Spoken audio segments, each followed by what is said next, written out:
Voilà les amis, c'est Osmo Bolide pour vous servir. Donc aujourd'hui, vous avez toujours eu l'habitude de me voir au volant de ma Z900, mais j'ai jamais pu vous en parler un peu plus en détail, surtout rouler avec, en vous parlant un petit peu du moteur, un petit peu comment elle freine, un petit peu tout ce qu'on pourrait dire en présentation d'un véhicule sur un essai routier. Voilà, donc c'est une Kawasaki Z900 de 2024, d'avril 2024 exactement. Donc on est sur un classique 4 cylindres en ligne, refroidissement par eau, avec 2 arbres à cam en tête. Nous sommes sur 125 chevaux au moteur, donc ce qui nous fait à peu près 116 chevaux à la roue. La déperdition liée à la transmission par chaîne. Nous avons d'origine aussi 10,2 mètres-kg de couple, ce qui est tout à fait honorable pour un roadster. On est sur une boîte 6, rapport 6, donc il n'y a pas de shifter d'origine. On peut en rajouter un, mais celui-ci sera uniquement en up et pas en down. Alors pourquoi en up et pas en down? Tout simplement parce que le tirage des gaz, c'est par câble.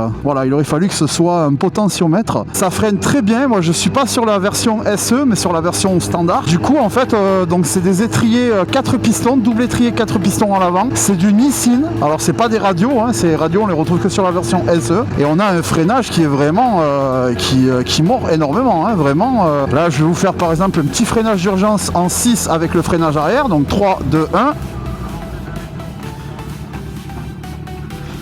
Vous voyez, il se déclenche assez rapidement. On a quand même un très très bon freinage et c'est vraiment très sécurisant, surtout d'avoir l'ABS. Donc la mise sur l'angle de cette Z9 est plutôt fluide. Elle va relativement très vite sur l'angle.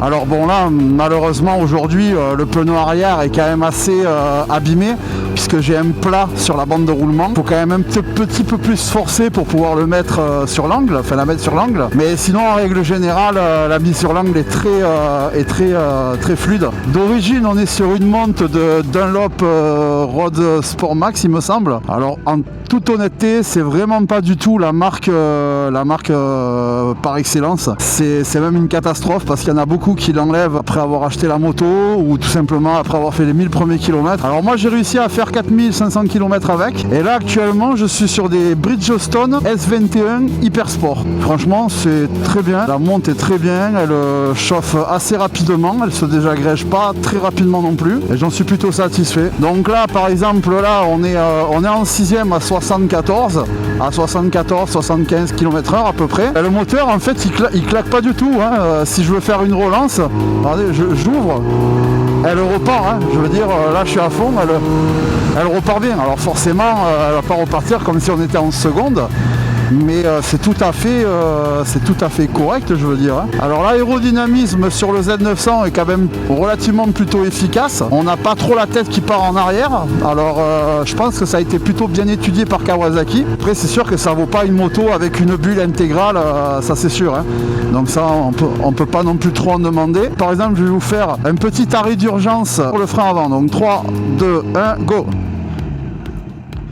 Vous voyez? Donc le freinage est plutôt vachement efficace. La fourche plonge, mais elle plonge pas excessivement, quoi. On a vraiment un freinage très efficace. Et couplé au très très bon frein arrière, vraiment c'est une moto qui te met vraiment en confiance très rapidement. Donc là on va attaquer une série de 2 petits virages très serrés. Donc on va essayer de prendre cette série de virages en 5ème pour voir un petit peu comment le moteur se comporte. Alors je dis pas que je vais y arriver, mais on va essayer.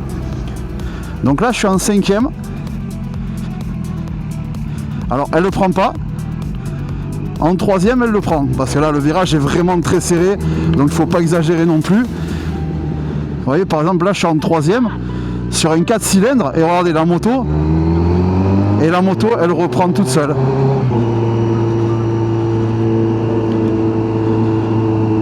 Donc là par exemple vous voyez je suis en 5ème à 50 km/h.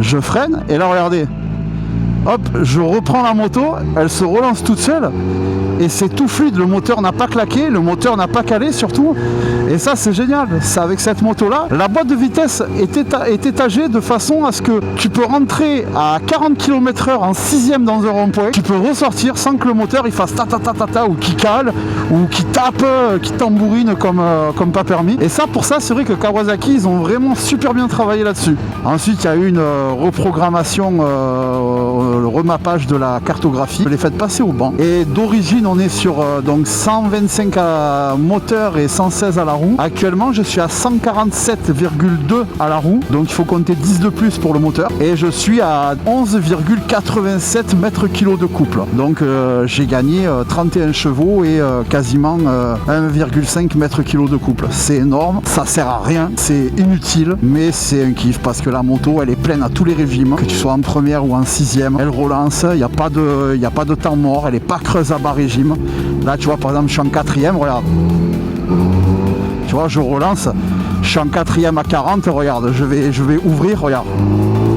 Tu vois, elle repart direct. D'origine, on a des selles, c'est ni fait ni à faire, c'est une catastrophe. La selle pilote, c'est à peu près passable. La selle passager, n'en parlons même pas. Moi, je suis passé sur des selles Baxter, que ce soit pour le pilote ou pour le passager, ça n'a rien à voir. Déjà sur le design, c'est magnifique. Sur le confort, c'est pareil, finition Alcantara, mousse Bultex à l'intérieur. C'est vraiment le minimum que vous ayez à faire lorsque vous allez acheter la moto. Après, la position de conduite, bah écoutez, c'est vraiment plutôt confortable. On est vraiment bien assis. Alors, on n'est pas aussi bien assis que sur un trail routier, mais on n'est pas trop en avant, vous voyez, comme ça serait le cas sur une sportive. On est droit, voilà, on est droit, on est à mi-course entre le coucher et puis en arrière et en avant. Donc moi je trouve ça plutôt cool comme position de conduite. J'ai pu faire pas mal de balades très longues, 300-400 km, et je n'ai jamais eu mal au dos. Ensuite, en ce qui concerne la suspension, on est sur une fourche hydraulique 41 mm inversée. Donc l'avantage qu'on a sur ce type de fourche, c'est qu'elle est réglable sur le rebond et sur la compression. Donc on peut faire plusieurs réglages, et c'est pareil pour la suspension arrière. Et au niveau des suspensions, j'ai rien touché. Elles sont dans le réglage d'origine. Je tourne exclusivement au samplon 95 E10. Donc là, vous voyez, regardez, je vous le mets en direct. La moto, elle a 9723 km, donc je l'ai acheté neuve, hein, donc les 9723 km, c'est moi qui les ai fait, et c'est uniquement du samplon 95 E10. Et la moto, elle marche du feu de Dieu. Et niveau consommation, bah écoutez, c'est pas, franchement, pour une moto qui a été reprogrammée, qui a 147 chevaux à la roue, on est vraiment pas très élevé. Alors là, il m'indique 6,1 litres au 100. Il faut savoir que c'est une moyenne. Le plus bas que je suis descendu sur une sortie moto de 300 km, c'était, il me semble, 5 litres 4 au 100. Donc on va se faire une petite accélération, relance en troisième sur le pont.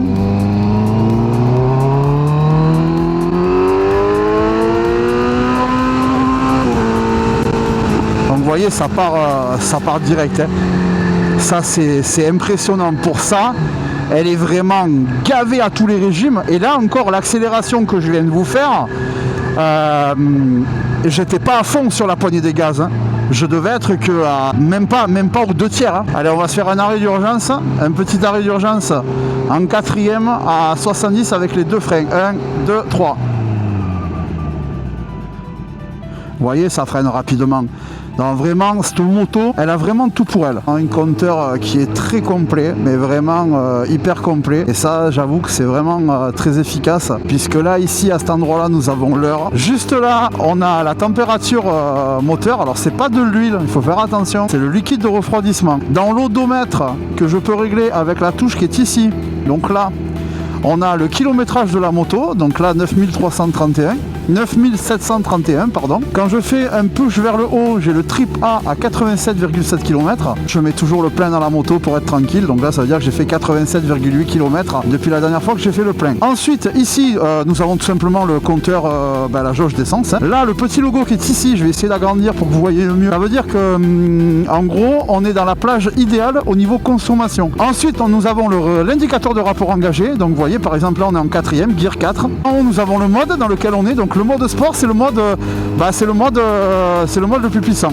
C'est-à-dire qu'on a tout. On a le KTRC qui est en mode 1. Donc le KTRC, qu'est-ce que c'est? Le KTRC, c'est tout simplement le Kawasaki Traction Control. Ça permet de contrôler la traction de la moto. C'est couplé en fait avec la centrale ABS. En gros, c'est-à-dire que dès que les capteurs sentent que l'arrière tourne plus vite que la roue avant, en gros, ça corrige la trajectoire et ça agit un peu comme un ABS. En fait, ça coupe l'allumage et ça permet à la moto de reprendre une trajectoire normale. Donc attention, dessus, il n'y a pas d'anti-wheel. feeling, il n'y a pas de launch control. Ensuite ici, c'est tour moteur, regardez.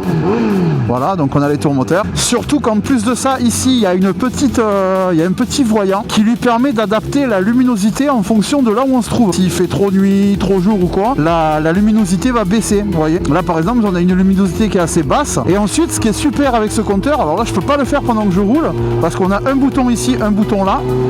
Ça permet de changer le fond de compteur, donc on peut avoir soit le fond de compteur blanc, soit le fond de compteur noir.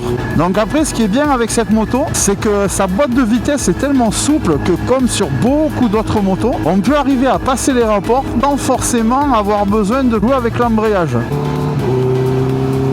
Vous voyez? Donc là on est en 4e, 5e et 6e. Concrètement, cette moto, c'est juste vraiment un très très gros kiff de l'avoir. Je regrette pas du tout de l'avoir acheté. Que ce soit la tenue de route, le freinage, les reprises, l'accélération, le couple, la position de conduite, il y a vraiment tout qui me fait kiffer. J'espère que vous aurez kiffé cette petite présentation en roulant de la Z900 avec un petit peu mes ressentis à chaud. Moi je vous dis à très bientôt et ride safe.